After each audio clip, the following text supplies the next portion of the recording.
Bonjour, dans cette vidéo on va voir une troisième méthode pour résoudre une situation de proportionnalité, celle du principe de l'additivité.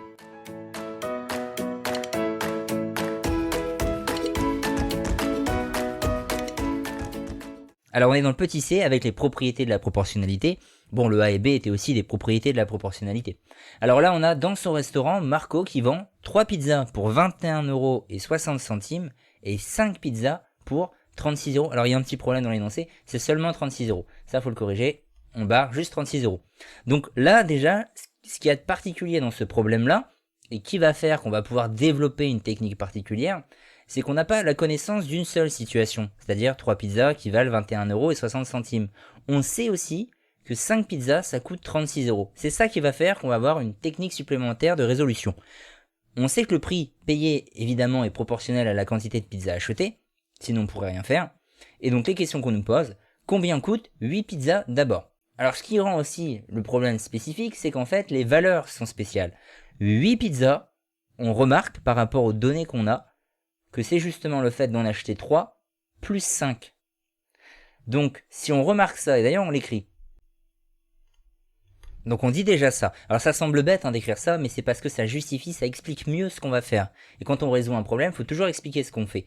Là on constate que 3 pizzas plus 5 pizzas, c'est ce qui vaut 8 pizzas. Et donc ce qu'on va faire pour déterminer le prix de 8 pizzas, c'est tout simplement la somme des prix pour 3 pizzas et 5 pizzas.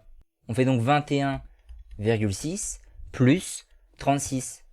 Et ça nous donne 57,6 €. On fait la phrase de conclusion. Très simple, 8 pizzas coûte 57,60 €. Ensuite, on nous demande pour 10 pizzas. C'est encore une valeur particulière, puisque pour obtenir 10 pizzas, je peux tout simplement acheter 2 fois 5 pizzas. Donc c'est ce qu'on écrit, 2 fois 5 pizzas, ça fait 10 pizzas, et donc on va appliquer ça sur le prix. On va aller faire 2 fois 36, et ça donne 72. On a terminé, on fait la phrase. Donc 10 pizzas, ça coûte 72 €. Enfin, 13 pizzas, là encore, on va pouvoir en fait faire le prix des 10 pizzas qu'on vient de trouver et lui ajouter le prix des 3 pizzas qu'on connaît aussi. Donc en fait, on va dire que 10 pizzas plus 3 pizzas, ça fait 13 pizzas déjà. Ensuite, on fait donc la somme des prix. On va faire 72 plus 21,6 et ça va donner 93,6. On a terminé, on fait la phrase de conclusion.